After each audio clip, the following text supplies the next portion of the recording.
Thank you.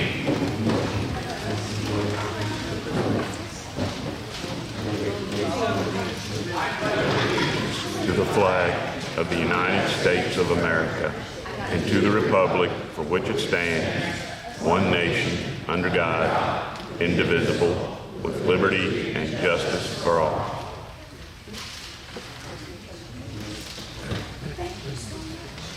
Please join me in singing our national anthem.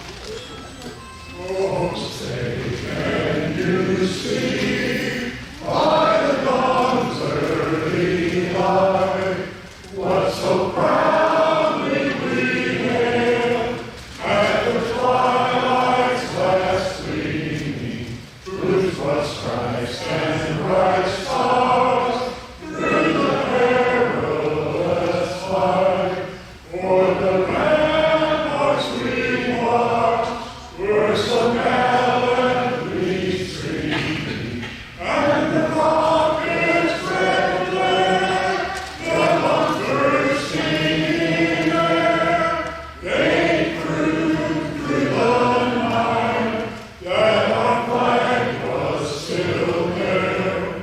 Oh, say does that star-spangled banner yet wave o'er the land of the free and the home of the brave?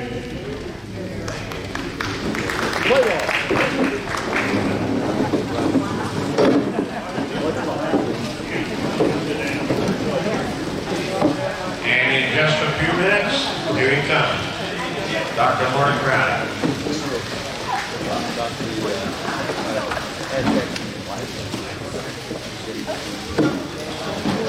Good afternoon. Thank you for coming. A few announcements ahead of time. We're going to have a speaker next week, or 2 weeks from now, November 16th, put it on your calendar. Norman Kohler, Shirley Cullum, going to talk about Higgins Chenault, and Norman's going to talk about women spies in Europe. So Norman's been working on it for about 6 months. He's never missed one of these meetings, so you're going to really like that talk.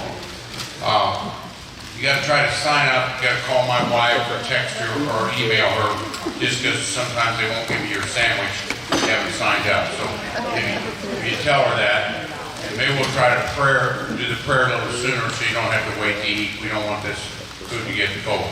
We'll try to make an administrative change in the future. We've got a big event here on 11/11/11 or 11/11/11/23. Free breakfast if you're a veteran, okay? It starts at 7 a.m. and it's over at about 10:30. Then from 11 to 1, we've got the EAA. They're a big organization out of Oshkosh, Wisconsin. It's going to talk for 2 hours. One's going to talk about the medical clearance to fly. The other one's going to talk about the mechanical issues with planes. He's a world expert. He's going to talk. It's free to you. That'll be from 11 to 1. If you're a veteran, there may be free flights for veterans that day from 1 to 3 by people that are donating their time. So we'd love to have you attend that. In December 9th, we're going to have trains in here, and we're going to have Santa Claus coming on a plane on December 9th. So if you got grandkids here, love to have you that day. And Mrs. Claus, we think we can get them out of the plane, so they may have to stay in the plane because it's a little plane. And they got, getting them in isn't a problem. Getting them out may be a problem. So if you got a crane, we could use it. Now, this gentleman today is going to talk, Colin McReynolds. I can't thank him enough. He's been here thick and thin. He's been here over a decade with us here and helps with all our archives. Our archives has over 10,500 items in it. If you count them a certain way, and some people count another way, you got 20,000. But that's where we keep things safely, keeping the right temperature, right humidity. It's a very difficult job, and we try to scan, index, or photograph and put them on a thing called Past Perfect. He's got some of his collection here. He's got a private collector, but also he looks in everything in great detail, and you'll find that out when he talks about what he's going to talk about today. It's listed on the screen there. That's a little hard for me to pronounce, and I think there's 14 letters in there. But he's going to go in that in depth. I think you'll enjoy his time. Carl McReynolds, he's a bank manager at People's Bank in Newburgh. So if you want free money, he might have it.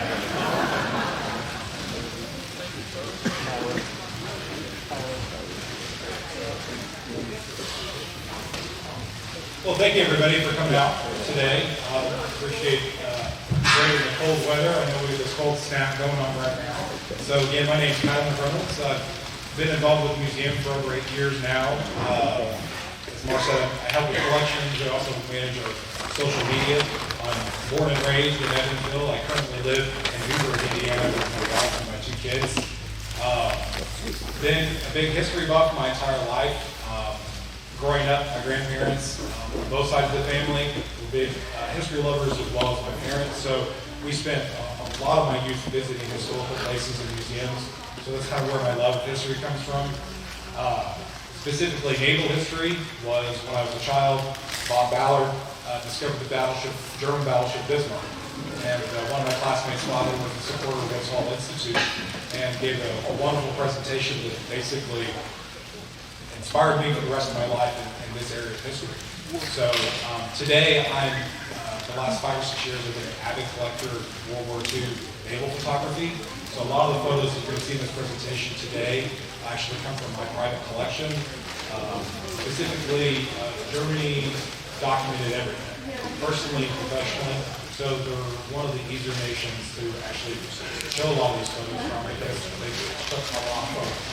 So today we're going to talk about the heavy units of Germany's Kriegsmarine, or war navy. So what constitutes a heavy unit? So for us Navy veterans, what that means is heavy cruisers, aircraft carriers, and battleships. There were a number of treaties between World War I and World War II that kind of loosely defined this.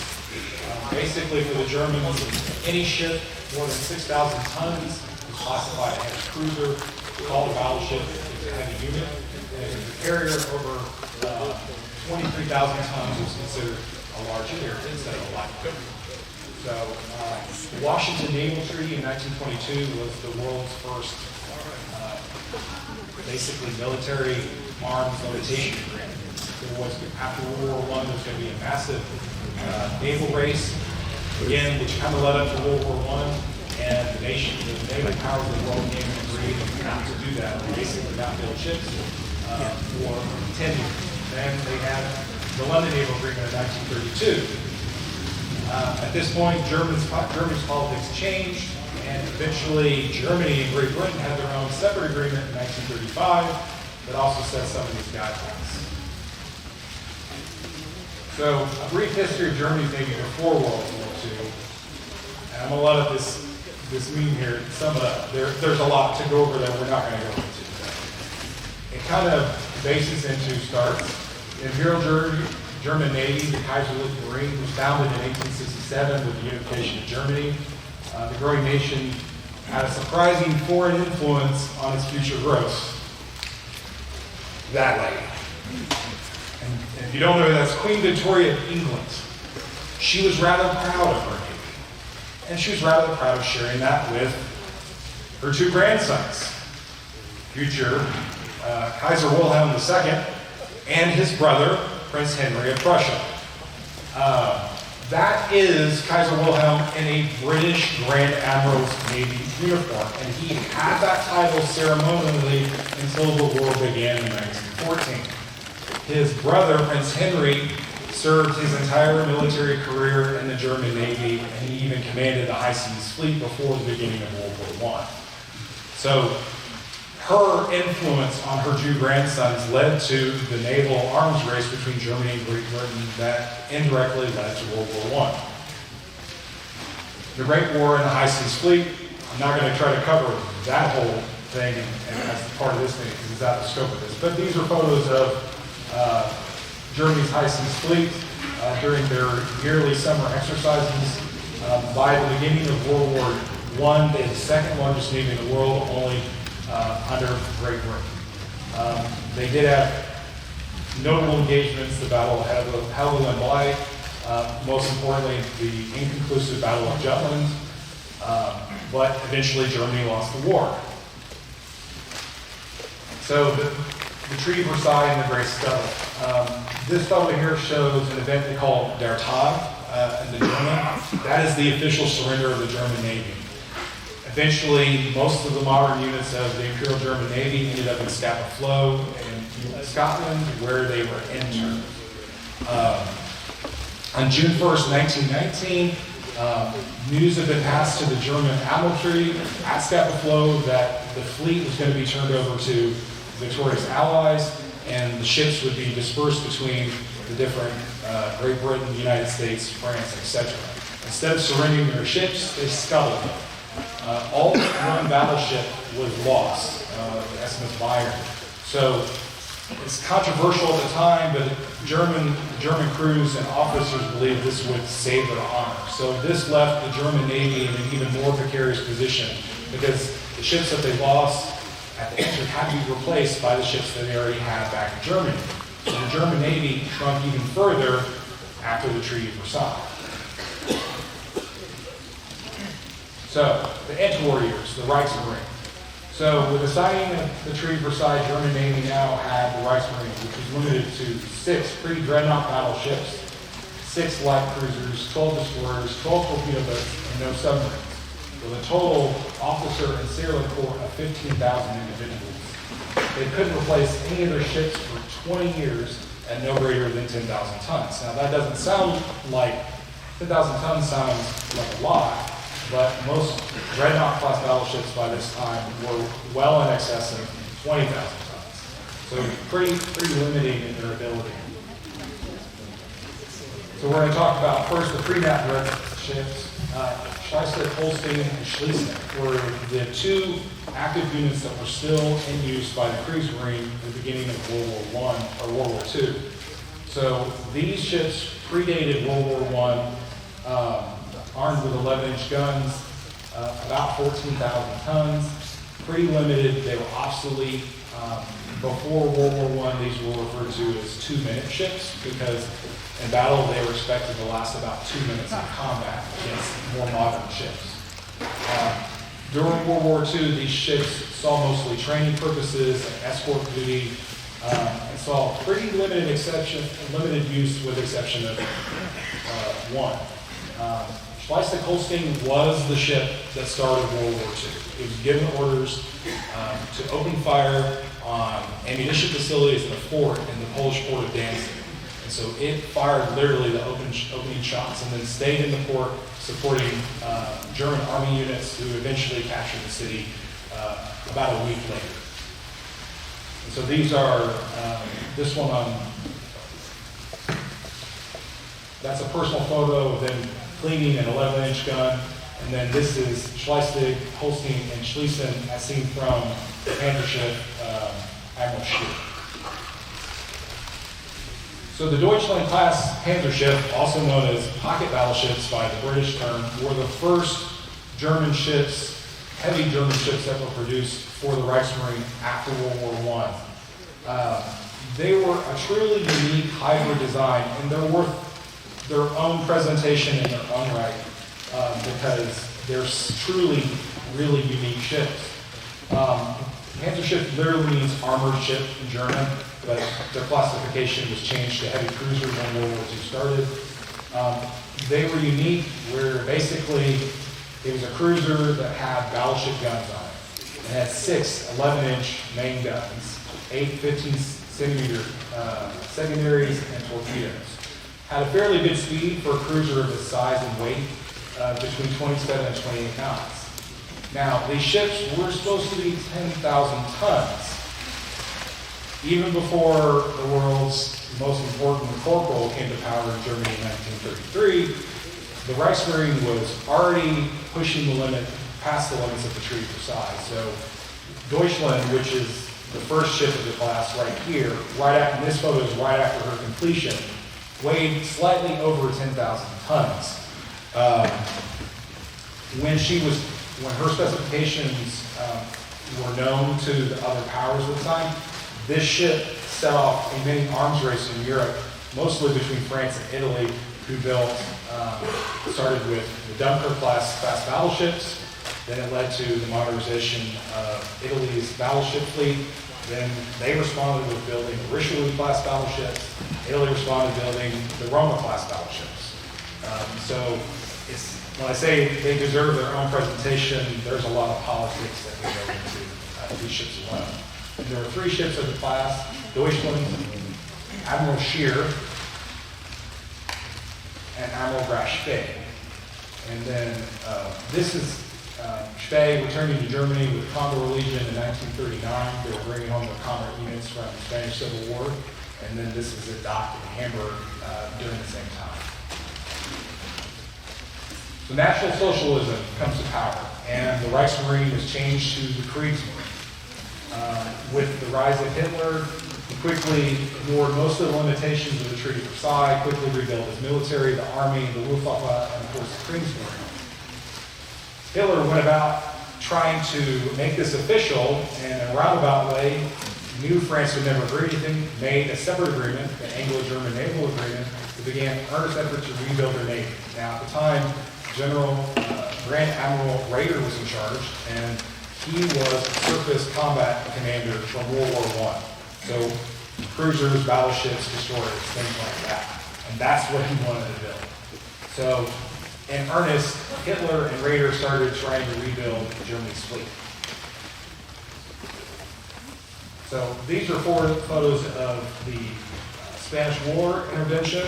And so this is a quasi period of time where Germany was actually allied with Great Britain, France, Italy, and the United States in dealing with that situation. This photo up here is 2 British battleships. Deutschland is all the way back in this corner. This is Malta. This is Admiral Scheer, believe in Malta, and that's actually the famous battleship, or battlecruiser HMS Hood with Scheer. Actually, these 2 photos were taken together in the same location. Germany did suffer losses during their patrols. The Deutschland was attacked, and over 100 of its crew were injured and killed when communist Spanish forces attacked and bombed the cruiser during 1937. So the first standalone heavy unit the Kriegsmarine started building on their own were the Schornhorst-class fast battleships. At a tonnage of 32,000 tons, these were pretty large, modern battleships, but they had a lot of concessions, both mechanically, industry, and politically. These pictures of Scharnhorst, this is Scharnhorst as she was completed. It was kind of a jury-rigged design. Germany was building and planning on larger Panzer ships that used steam propulsion instead of diesel power.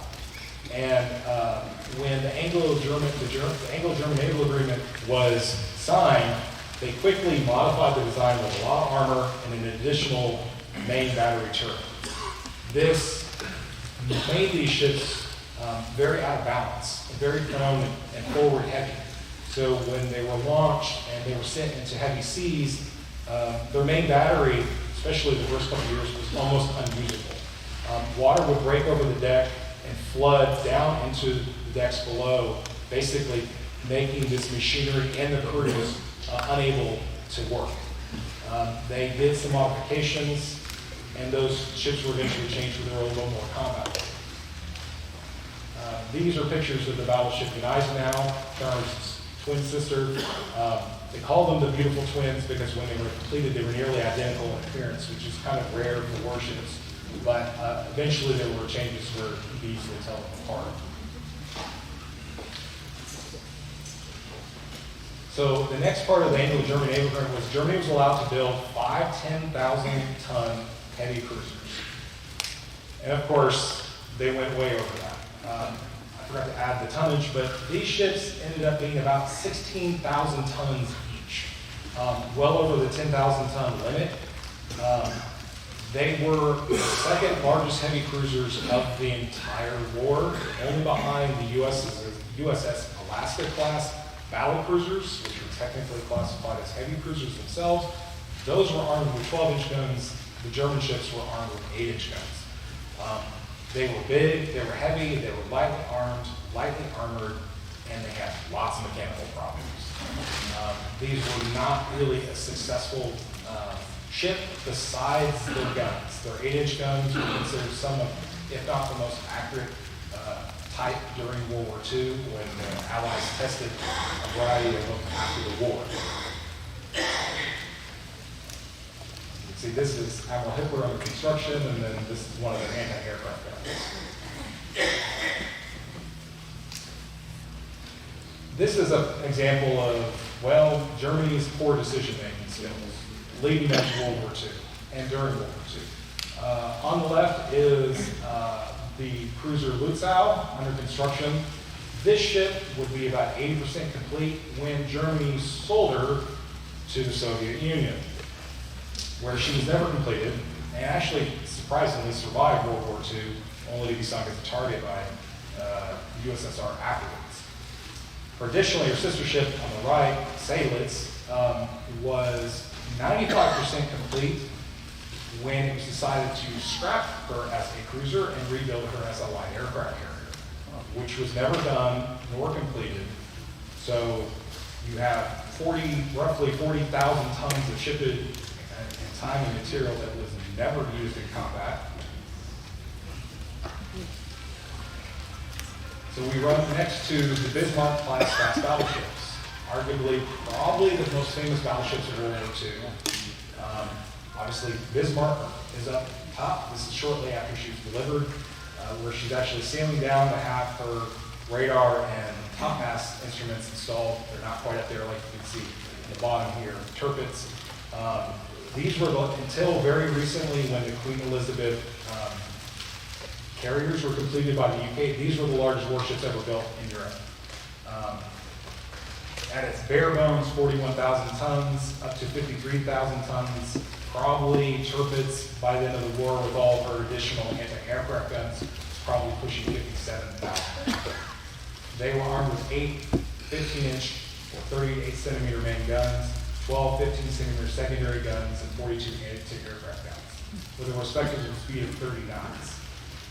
They were also incredibly heavily armored, which deviated mostly from most other naval designs, except maybe the Japanese model class. And this was most primarily because Germany had so few capital ships, they had to make them as armored as possible, trying to make them as survivable as possible for what combat they would have against primarily the Royal Navy of the UK.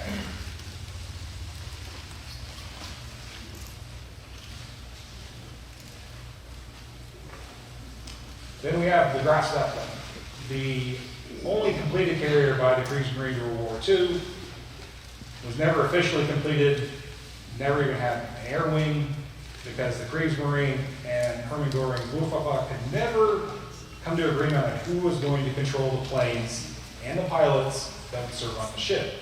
Göring absolutely refused to give control of his aircraft and pilots to the German Navy. And basically, they wasted a lot of time, money, and material on a ship that was never used.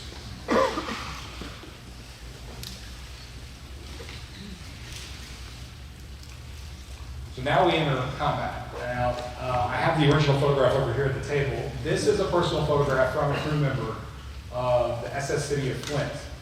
It was the first American ship that was attacked, and then it was actually taken over by a prize crew of the German surface raider during World War II.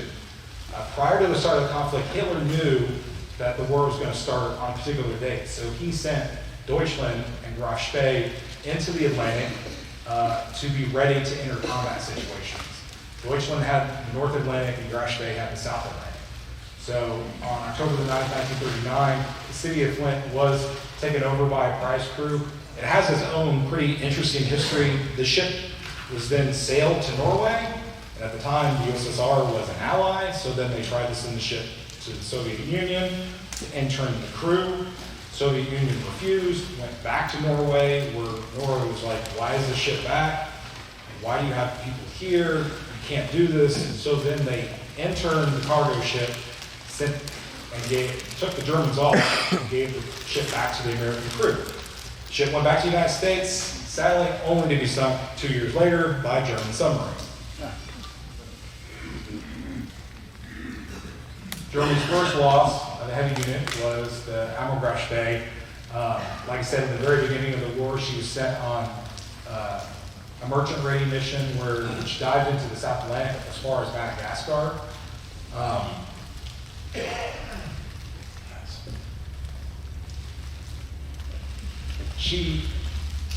The importance that Great Britain and France thought about these vessels, I mean, Germany had a very small surface fleet, but they had 8 battle groups searching for this ship in the South Atlantic when she was there, accompanying about 29 warships altogether. So eventually she sailed to the Uruguayan port Montevideo, where the Battle of River Plate took place. She was attacked by 2 British light cruisers and 1 heavy cruiser.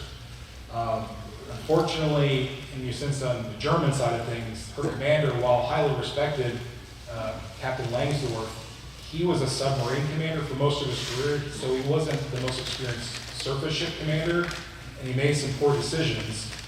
And the ship was damaged, so he took into port. And this is kind of one of those examples where Great Britain's signals intelligence shines, is they quickly flooded the news in and around the area that there was a much larger British fleet coming to relieve the light cruisers. Langsdorff now thinks he's balled in, and he has nowhere to go. And he decides to scuttle the ship. So this photo is actually of Grash Bay sailing outside the port of Montevideo, and local civilians are waving goodbye. Within about 30 minutes, the ship would be blown up. Unfortunately for the Germans, they did such a poor job of blowing it up that they left a lot of really sensitive and important equipment, like the radar and sonar equipment, intact.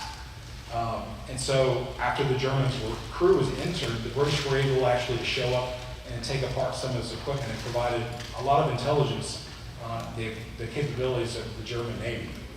Langsdorff ended up committing suicide when he returned to the port, and his body was eventually returned to Germany. Operation Weserberg, or the invasion of Norway. Probably the most important event for the Kriegsmarine during World War II. It completed its invasion of Norway. It was successful, but a lot of material loss. Now, for the heavy units, it wasn't so bad. The destroyer fleet and light cruisers took the brunt of it, but these were losses the Kriegsmarine could ill afford early on in the war. This photo down here is actually Scharnhorst and Gneisenau and Admiral Hipper and Trondheim, and this is the Panzer ship Lutzow entering a Norwegian fjord sometime in like 1942. The loss of Blucher. Blucher was literally a brand new Admiral Hipper class heavy cruiser. She had barely completed her workup. Her crew was not adequately trained.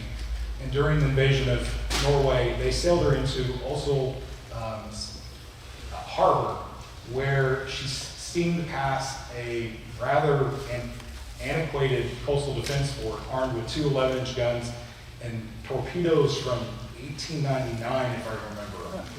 The commander, who was due to retire within the next few days, was commanding a group of recruits who really didn't know what they were doing. But they were able to fire multiple rounds into the Blucher and hit it with torpedoes that led to its sinking. There were Army units above or on the ship that successfully made it to shore, so in the grand scheme it didn't impact, but for the Kriegsmarine to lose a brand new ship is immeasurably lost for them in the sense of combat purposes. So, Admiral Hitler and HMS Glowworm. So during the invasion of Norway, while Blucher is being sunk, and also Admiral Hipper is sailing north to bring Army units to Trondheim in northern Norway, which is an important harbor for steel. Sweden had steel mines, but they couldn't actually get the steel out of Sweden, so they sent it through Norway to the port of Trondheim and Narvik. So this is the glowworm attacking Admiral Hitler, and why this is kind of an important naval moment is glowworm would be lost attacking the heavy cruiser. But her gallantry was so admired by the German crew, and especially Captain Haig of the Admiral Hipper. When they returned to Germany, Haig made a very direct effort through the Red Cross to contact the Royal Navy to write a letter talking about the bravery and gallantry of the crew and its commander. And by that decision, of course, with the survivors that were also picked up by other Royal Navy ships, its commander was awarded the Victoria Cross, the first such example during World War II for a British national. Operation Juno, the sinking of HMS Glorious. This attack by the battleships Scharnhorst and Gneisenau was against the aircraft carrier HMS Glorious and its 2 escorting destroyers, Ardent and Acosta. This situation is one of those examples where Germany definitely seized on surprise, but it showed the Royal Navy's ineptness at times during the war. Not that Germany had plenty of its own examples. At the time, Glorious was being commanded by a captain whose only experience in commanding ships was in submarines. And as they were bringing fighter aircraft home from Norway, because at this point, Great Britain knew that the invasion of Norway was going to be successful for Germany, they were trying to pull their material out. The captain of the air wing and the captain of the HMS Glorious got into an argument, and he put the captain of the air wing under arrest and was planning on court-martialing him when they got back to Scapa Flow. So when the carrier was sailing out in a combat zone, it had no airplanes flying cover or reconnaissance. So this is how Gneisenau and Scharnhorst were able to surprise the 3 ships, showing the capability of Scharnhorst and Gneisenau and their 11-inch guns. Scharnhorst quickly scored a hit at 26,300 yards, arguably the longest hit in naval warfare on a moving combat vessel. Now, to give you an example of how far that is, if Scharnhorst was at USI, it would hit the Walmart in Newburgh, Indiana. That's about roughly 15 miles. That's what 26,300 yards is. So that's a pretty amazing hit on a moving ship that's firing on other ships under a smoke screen. So these are actual combat photos of from Gneisenau. This is her 11-inch battery firing. This is Scharnhorst leading, firing at Glorious. And then this photo up here is her secondary battery firing and eventually sinking the 2 escorting British destroyers. Commerce raids. Eventually they sent out Admiral Scheer and Deutschland out for other attempted commerce raids who were basically hunting down merchantmen. Now Scheer had a very successful commerce raid where she steamed 46,000 miles and sank 17 merchantmen over 113,000 tons. But subsequent naval actions, basically this was the last really truly successful commerce raid that Germany would have for the rest of the war. Then you have Operation Berlin. Now, Gneisenau and Scharnhorst were sent into the North Atlantic for 3 months, attacking convoys. They sank 22 merchant ships over the course of time, about 100,000 tons. They suffered no combat losses. They did encounter resistance and British naval units, but they were under extremely strict orders not to engage British capital ships. So every time that occurred, Gneisenau and Scharnhorst fled. And that was the rules of engagement they had to follow. One of the more interesting examples, this photo up here, is Gneisenau attacking the Chilean Reaper. It's just an 1,800-ton cargo ship. It was full of bacon. And its captain decided that she was going to attack the Gneisenau with her 1 3-inch gun. She held on for over an hour, and Gneisenau had to expend 71 of her 11-inch cannon shells and over 100 of her 15-centimeter secondary guns to sink that. So, again, another example where the German captains praised the British sailors, whether on merchantmen or on combat ships. So eventually, they ended up back in France to end that operation. And then the maiden voyage of Battleship Bismarck. Again, that episode in history requires its own presentation. This is Bismarck shortly before she sailed to Norway. She still is actually sporting some of the camouflage that she wore during combat. This little wave break right up here would eventually be sailed over. This is Bismarck firing on Prince of Wales after the hood is sunk. And then this is Prince Eugen, the escorting heavy cruiser, following Bismarck after the Battle of Denmark Strait.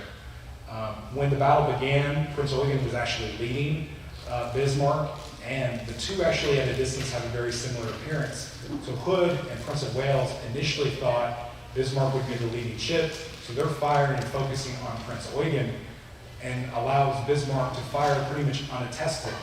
Eventually, Hood, who people don't realize if you follow Naval, was probably at the time the world's most famous warship. And she was considered the queen or king of the Royal Navy. When Bismarck's crew, when they were training, were talking about taking on and sinking a ship, it was always the Hood. And so it kind of sowed dread initially when the ships were spotted, and it was Hood. But luckily for the Germans and horrible for the British, Bismarck scored an early hit that blew up her magazines, with Hood sinking rapidly with only 3 of her crew surviving. The Prince of Wales was the following battleship. She was a new King George of the 5th class. She was so new, she still had machinists and crew or people aboard from the Navy Yard. She didn't even have a full complement. She had a lot of issues with her main battery, and she was quickly damaged by Bismarck and Prince Eugen, and she had to retreat. Subsequently, Bismarck, as she fled into the North Atlantic, was attacked by the HMS Ark Royal, which damaged her rudder, which essentially sealed her fate. Her rudder was jammed. She was low on fuel. The Royal Navy sent about 33% of its surface fleet to hunt down Bismarck, and she had a final engagement with the King George V and the HMS Nelson, and subsequently sank with significant losses. Prince Eugen went on to try to break out to the Atlantic to attack merchant ships, but her unreliable engines quickly caused her to end up back in France, balled up in France. So these are photos of Gneisenau, Scharnhorst, and this is Gneisenau right after she entered Brest. Basically, for a period of time, these 3 ships were there hiding out. There was hope for Gneisenau and Scharnhorst to break out originally with Bismarck and Prince Eugen, but they were taken out of their dry docks and put dockside. You really can't see it, but there would have been a big dock here, and they were both over there. They were quickly attacked by the Royal Navy and subsequently damaged again and had to be put back in the dry dock to go more repairs. So eventually, too much of the Kriegsmarine was sitting in France, and at that time, German strategic thinking was Norway was a much more important place. So they had to get their ships out of France and back to Germany so they could get them to Norway to attack convoys. So the breakout, Operation Cerberus.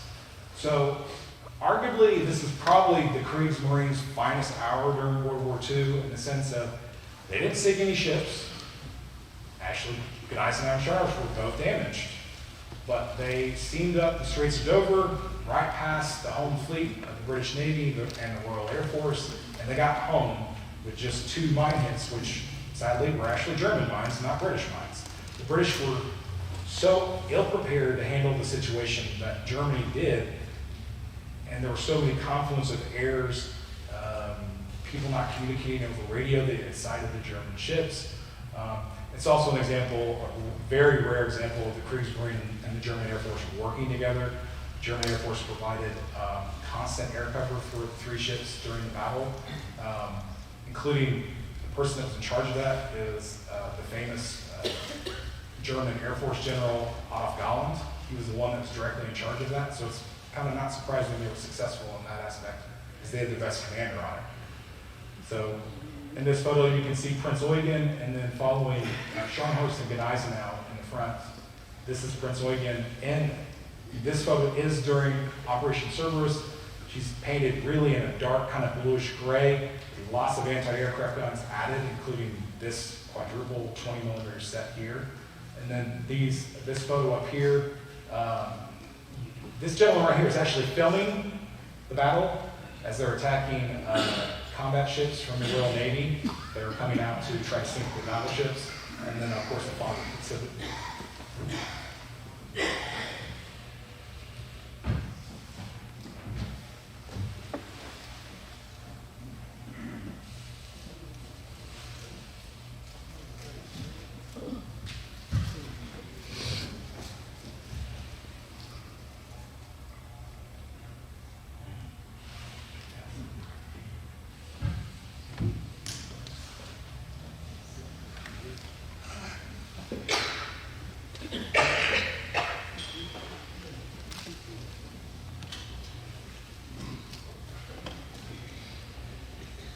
Tell me some of those names you were spouting off on.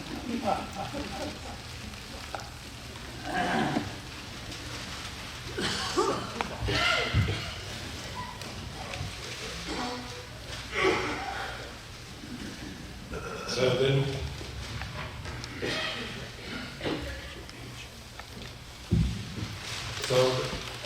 next slide. Loss of Gneisenau. So by sheer coincidence, the same day that Gneisenau was repaired from her mine strike from Operation Cerberus, she was in a dry dock like this one here in the photo. She was attacked by the Royal Air Force and subsequently hit by a bomb, an armor-piercing bomb by that first turret forward. The bomb entered one of her magazines, exploding. What the British didn't know, and what the Germans shouldn't have done, because it was against their own operating and safety procedures, the ship was still armed while undergoing repairs. The cordite in that magazine exploded, and the forward section of the bow basically was destroyed. The ship was disabled and unusable. At that point, they weren't sure what she was going to do. There was an attempt to reconstruct her with new armament, but eventually that work was stopped as the war turned against Germany.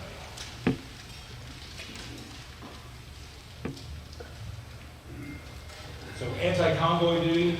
At this point, what remained of the heavy units of the German Kriegsmarine were sent to Norway to attack convoys that were coming to Murmansk in Russia to supply the Soviet forces.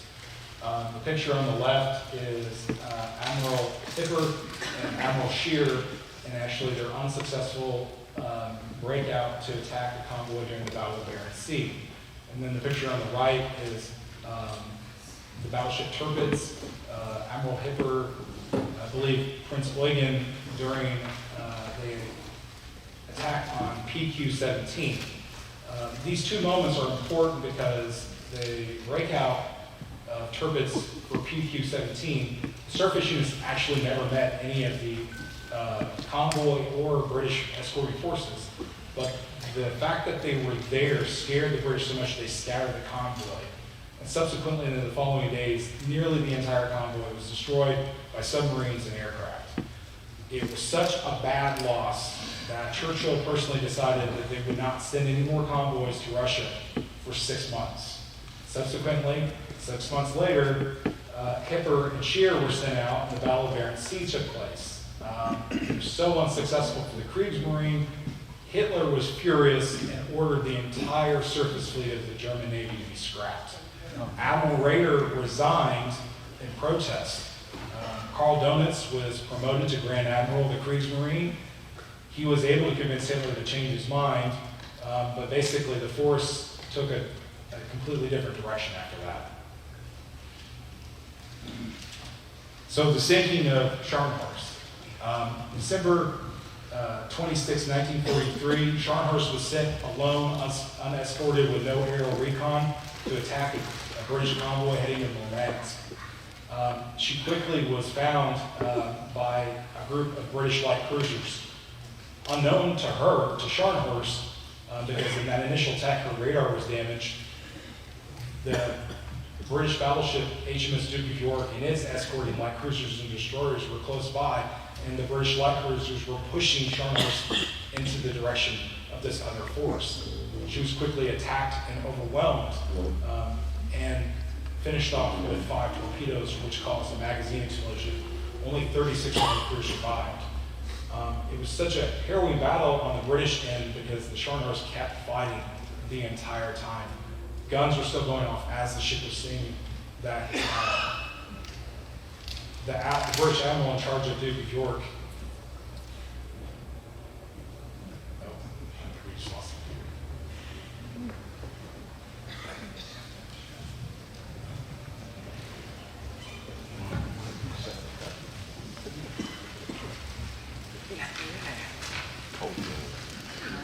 Over's over.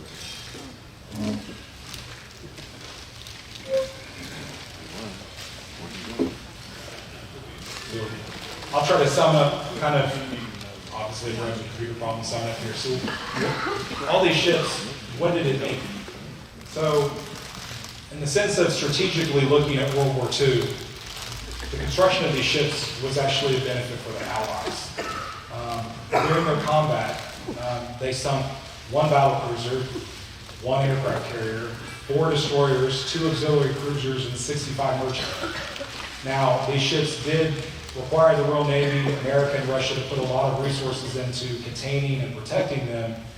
But when Germany started World War II, they had 57 U-boats. And in a given time, at that time, a third of those units would be under repair, a third would be in training. It's roughly about 18 combat U-boats. Most of these were short-range U-boats. 1 Admiral Hitler class heavy cruiser could have built 25 U-boats. They built 2, they never finished. 1 aircraft carrier could have built roughly 35 U-boats. They built an aircraft carrier they never used and were never finished.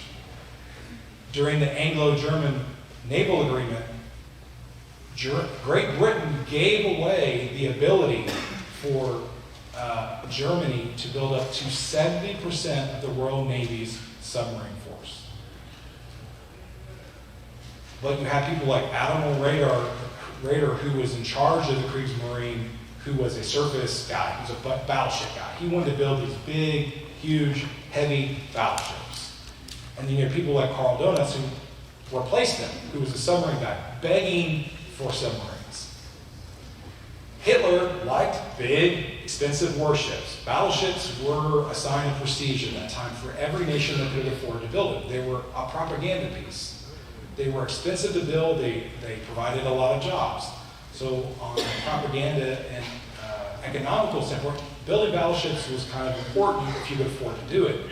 But strategically, Germany didn't need a lot of battleships. Didn't need a lot of heavy cruisers. It needed panzer ships. His panzer ships were diesel powered and could sail or steam twice as far as a battleship. It needed submarines. So had Germany, at the outset of the war, used the tonnage that it was allowed by Great Britain to build a much larger submarine force, those early years where the U-boat force was highly successful would have been significantly worse for Great Britain, France, and eventually America, because that small, paltry force, say 18 combat U-boats for those first maybe 12 months, would have been significantly larger and deadlier.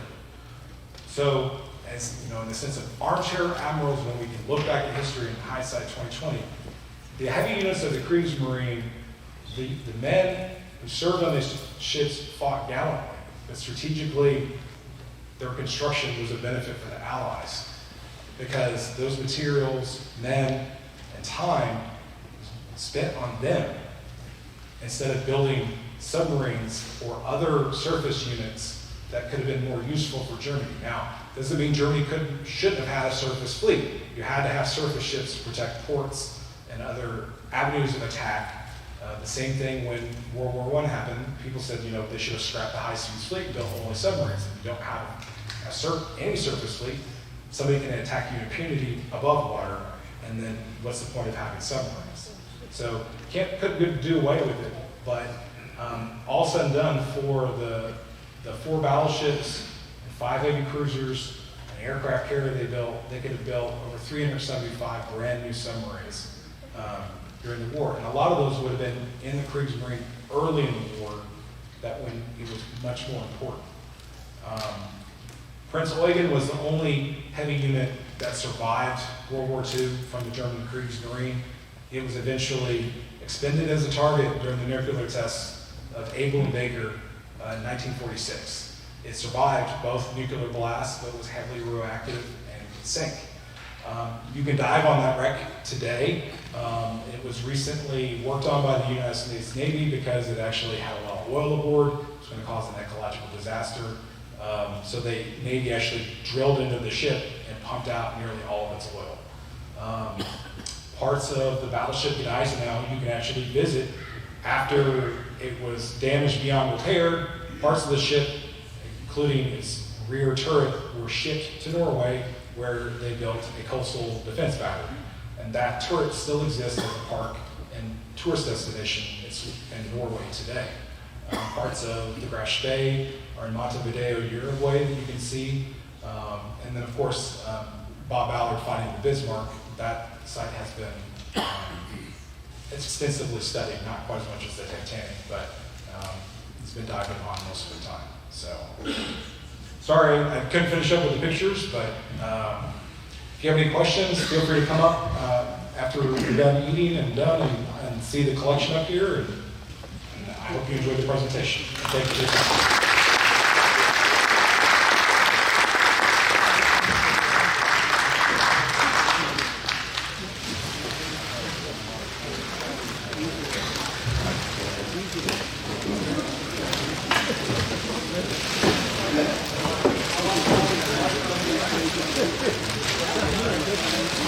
All right, we'll entertain questions. Anybody want to ask questions?